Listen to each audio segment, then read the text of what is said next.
ओम शांति, ओम शांति, ओम शांति। 11/7/25 प्रातः मुरली। ओम शांति। बाप दादा मधुबन। मीठे बच्चे, पहले पहले सबको बाप का सही परिचय देकर गीता का भगवान सिद्ध करो, फिर तुम्हारा नाम वाला होगा। प्रश्न है, तुम बच्चों ने चारों युगों में चक्र लगाया है, उसकी रस्म भक्ति में चल रही है, वह कौन सी? उत्तर है, तुमने चारों युगों में चक्र लगाया, वह फिर सब शास्त्रों चित्रों आदि को गाड़ी में रख चारों ओर परिक्रमा लगाते हैं, फिर घर में आकर सुला देते हैं। तुम ब्राह्मण, देवता, क्षत्रिय, वैश्य, शूद्र बनते हो। इस चक्र के बदले उन्होंने परिक्रमा दिलाना शुरू किया है, यह भी रस्म है। ओम शांति। रूहानी बाप बैठ रूहानी बच्चों को समझाते हैं। जब कोई समझाते हो तो पहले यह क्लियर कर दो। बाबा कह रहे हैं, जब कोई को समझाते हो तो पहले यह क्लियर कर दो कि बाप एक है। पूछना नहीं है कि बाप एक है व अनेक है, ऐसे तो फिर अनेक कह देंगे। कहना ही है बाप रचता गॉड फादर एक है, वह सब आत्माओं का बाप है। पहले पहले ऐसे भी नहीं कहना चाहिए कि वह बिंदी है, इसमें फिर मूंझ पड़ेंगे। पहले पहले तो यह अच्छी रीति समझाओ कि दो बाप है, लौकिक और पारलौकिक। लौकिक तो हर एक का होता ही है, लेकिन उनको कोई खुदा कोई गॉड कहते हैं। है एक ही, सब एक को ही याद करते हैं। पहले पहले यह पक्का निश्चय कराओ कि फादर है, स्वर्ग की रचना करने वाला। वह यहाँ आएंगे स्वर्ग का मालिक बनाने, जिसको शिव जयंती भी कहते हैं। यह भी तुम बच्चे जानते हो। स्वर्ग का रचता भारत में ही स्वर्ग रचते हैं, जिसमें देवी देवताओं का ही राज्य होता है। तो पहले पहले बाप का ही परिचय देना है। उनका नाम है शिव। गीता में भगवान वाच है ना। पहले पहले तो यह निश्चय कराए लिखा लेना चाहिए, गीता में है भगवान वाच। मैं तुमको राजयोग सिखाता हूँ, अर्थात नर से नारायण बनाता हूँ। यह कौन बना सकते हैं? जरूर समझाना पड़े भगवान कौन है। फिर यह भी समझाना होता है, सतयुग में पहले नंबर में जो लक्ष्मी नारायण है, जरूर वही 84 जन्म लेते होंगे। पीछे फिर और धर्म वाले आते हैं, उन्हों के इतने जन्म हो न सके। पहले आने वालों के ही 84 जन्म होते हैं। सतयुग में तो कुछ सीखते नहीं हैं, जरूर संगम पर ही सीखते होंगे। तो पहले पहले बाप का परिचय देना है। जैसे आत्मा देखने में नहीं आती है, समझ सकते हैं, वैसे परमात्मा को भी देख नहीं सकते, बुद्धि में समझते हैं। वह हम आत्माओं का बाप है, उनको कहा जाता है परमात्मा। वह सदैव पावन है, उनको आकर पतित दुनिया को पावन बनाना होता है। तो पहले बाप एक है, यह सिद्ध कर बताने से गीता का भगवान श्री कृष्ण नहीं है, वह भी सिद्ध हो जाएगा। तुम बच्चों को सिद्ध कर बताना है, एक बाप को ही टूथ कहा जाता है। बाकी कर्म कांड व तीर्थ आदि की बातें सब भक्ति के शास्त्रों में है। ज्ञान में तो इनका कोई वर्णन ही नहीं है, यहाँ कोई शास्त्र नहीं। बाप आकर सारा राज समझाते हैं। पहले पहले तुम बच्चे इस बात पर जीत पाएंगे कि भगवान एक निराकार है, न कि साकार। परम पिता परमात्मा शिव भगवान वाच, ज्ञान का सागर, सबका बाप वह है। श्री कृष्ण तो सबका बाप हो नहीं सकता। ये बाबा कह रहे हैं, वह किसी को कह नहीं सकता कि देह के सब धर्म छोड़ माँ में कम याद करो। मैं बहुत सहज बात, बाबा कह रहे हैं, है बहुत सहज बात, परंतु मनुष्य शास्त्र आदि पढ़कर भक्ति में पक्के हो गए हैं। आजकल शास्त्रों आदि को गाड़ी में रख परिक्रमा देते हैं, चित्रों को ग्रंथों को भी परिक्रमा दिलाते हैं, फिर घर ले आकर सुलाते हैं। अभी तुम बच्चे जानते हो, हम देवता से क्षत्रिय वैश्य शूद्र बनते हैं। यह चक्र लगाते हैं, चक्कर के बदले वह फिर परिक्रमा दिलाकर घर में जाए रखते हैं। उन्हों का एक मुकर्रर दिन रहता है जब परिक्रमा दिलाते हैं, तो पहले पहले यह सिद्ध कर बताना है कि श्री कृष्ण भगवान वाच नहीं, परंतु शिव भगवान वाच है। शिव ही पुनर्जन्म रहित है। वह आते जरूर हैं, परंतु उनका दिव्य जन्म है। भागीरथ पर आकर सवार होते हैं, पतितों को आकर पावन बनाते हैं। रचता और रचना के आदि मध्य अंत का राज समझाते हैं। जो नॉलेज और कोई नहीं जानते हैं, बाप को आप ही आकर अपना परिचय देना है। मुख्य बात है ही बाप के परिचय की, वही गीता का भगवान है। यह तुम सिद्ध कर बताएंगे तो तुम्हारा नाम बहुत बाला हो जाएगा। तो ऐसा पर्चा बनाकर उसमें चित्र आदि भी लगाकर फिर एरोप्लेन से गिराने चाहिए। बाप मुख्य मुख्य बातें समझाते रहते हैं। तुम्हारी मुख्य एक बात में जीत हुई तो बस तुमने जीत पाई। इसमें तुम्हारा नाम बहुत बाला हुआ है। इसमें कोई खिटपिट नहीं करेंगे, यह बड़ी क्लियर बात है। बाप कहते हैं, मैं सर्वव्यापी कैसे हो सकता हूँ? मैं तो आकर बच्चों को नॉलेज दे सुनाता हूँ, पुकारते भी हैं, आकर पावन बनाओ। रचता और रचना का ज्ञान सुनाओ। महिमा भी बाप की अलग, श्री कृष्ण की अलग है।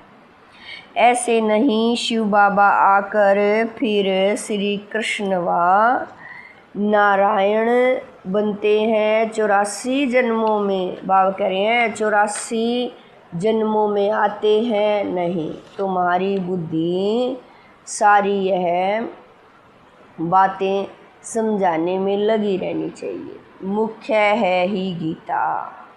भगवान वाच है तो ज़रूर भगवान का मुख चाहिए ना। भगवान तो है निराकार, आत्मा मुख बगैर बोले कैसे?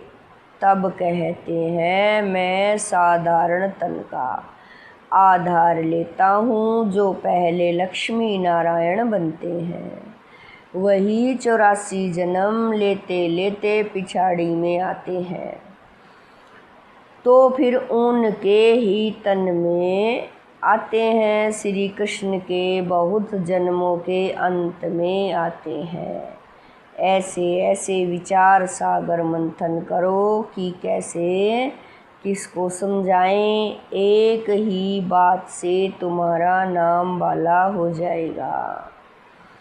रचता बाप का सबको मालूम पड़ जाएगा, फिर तुम्हारे पास बहुत आएंगे, तुमको बुलाएंगे कि यहाँ आकर भाषण करो। इसीलिए पहले पहले अलफ सिद्ध कर समझाओ। तुम बच्चे जानते हो बाबा से हम स्वर्ग का वर्षा ले रहे हैं। बाबा हर 5000 वर्ष बाद भारत में ही भाग्यशाली रथ पर आते हैं। यह है सौभाग्यशाली जिस रथ में भगवान आकर बैठते हैं। कोई कम है क्या? भगवान इनमें बैठ बच्चों को समझाते हैं कि मैं बहुत जन्मों के अंत में इसमें प्रवेश करता हूँ। श्री कृष्ण की आत्मा का रथ है ना, वह खुद श्री कृष्ण तो नहीं है, बहुत जन्मों के अंत का है। हर जन्म में फीचर्स ऑक्यूपेशन आदि बदलता रहता है। बहुत जन्मों के अंत में जिसमें प्रवेश करता हूँ वह फिर श्री कृष्ण बनते हैं, आते हैं संगम युग में। हम भी बाप का बनकर बाप से वर्षा लेते हैं। बाप पढ़ाकर साथ ले जाते हैं और कोई तकलीफ़ की बात नहीं। बाप सिर्फ कहते हैं माँ में कम याद करो, तो यह अच्छी रीति विचार करना चाहिए कि कैसे कैसे लिखें। यही मुख्य मिस्टेक है जिस कारण ही भारत अनराइटस इरिलीजियस इंसॉल्वेंट बना है।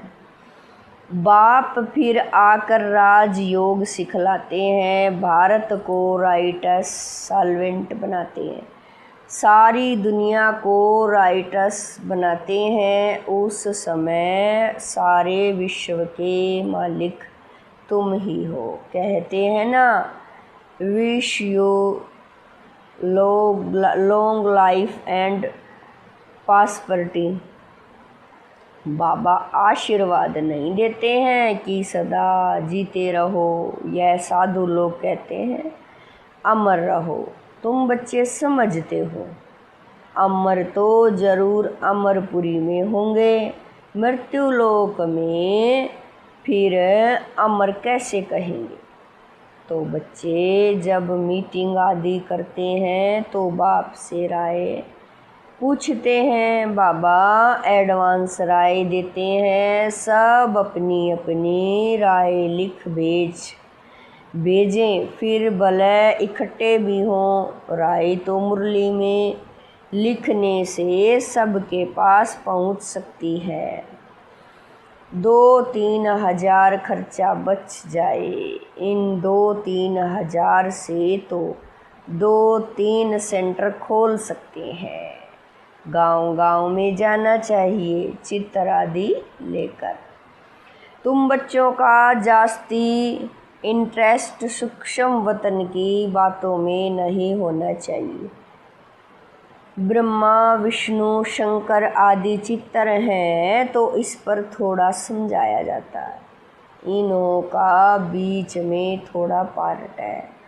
तुम जाते हो मिलते हो, बाकी और कुछ है नहीं। इसलिए इसमें जास्ती इंटरेस्ट नहीं लिया जाता है। यहाँ आत्मा को बुलाया जाता है, उनको दिखाते हैं। कोई कोई आकर रोते भी हैं, कोई प्रेम से मिलते हैं, कोई दुख के आंसू बहाते हैं। यह सब ड्रामा में पार्ट है जिसको चिट चैट कही जाए। वो लोग तो ब्राह्मण में कोई की आत्मा को बुलाते हैं, फिर उनको कपड़ा आदि पहनाएंगे। अब शरीर तो वह खत्म हो गया, बाकी पहनेंगे कौन? तुम्हारे पास वह रस्म नहीं है। रोने आदि की तो कोई बात ही नहीं। तो ऊंचे ते ऊंच बनना है, वह कैसे बने? जरूर बीच में संगम युग है, जब पवित्र बनते हैं। तुम एक बात सिद्ध करेंगे तो कहेंगे यह तो बिल्कुल ठीक बताते हैं। भगवान कभी झूठ थोड़े ही बता सकते हैं। फिर बहुतों का प्यार भी होगा, बहुत आएंगे समय पर। बच्चों को सब पॉइंट्स भी मिलती रहती है।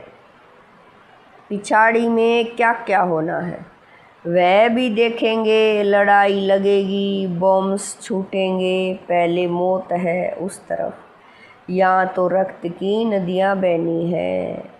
फिर घी दूध की नदी, पहले धुआं विलायत से निकलेगा। डर भी वहाँ है, कितने बड़े बड़े बॉम्ब्स बनाते हैं, क्या क्या उसमें डालते हैं जो एकदम शहर को खल्लास कर देते हैं।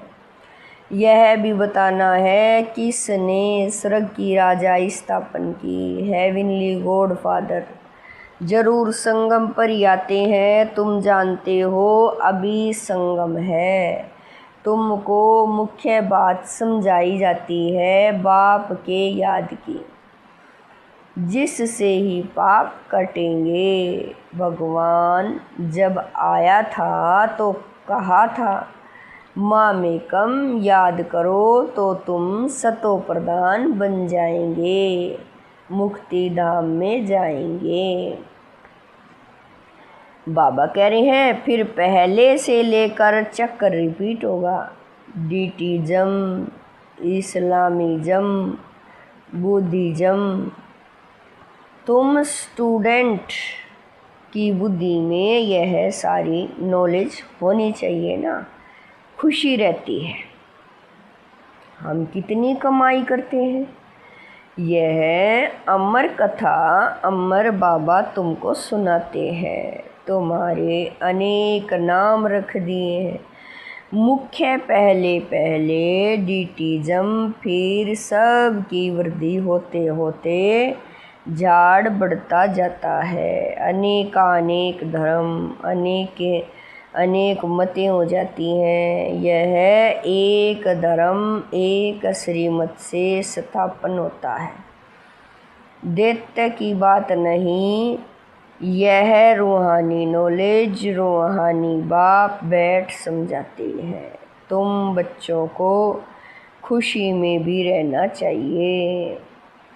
तुम जानते हो बाप हमको पढ़ाते हैं, तुम अनुभव से कहते हो, तो यह शुद्ध अहंकार रहना चाहिए कि भगवान हमको पढ़ा रहे हैं।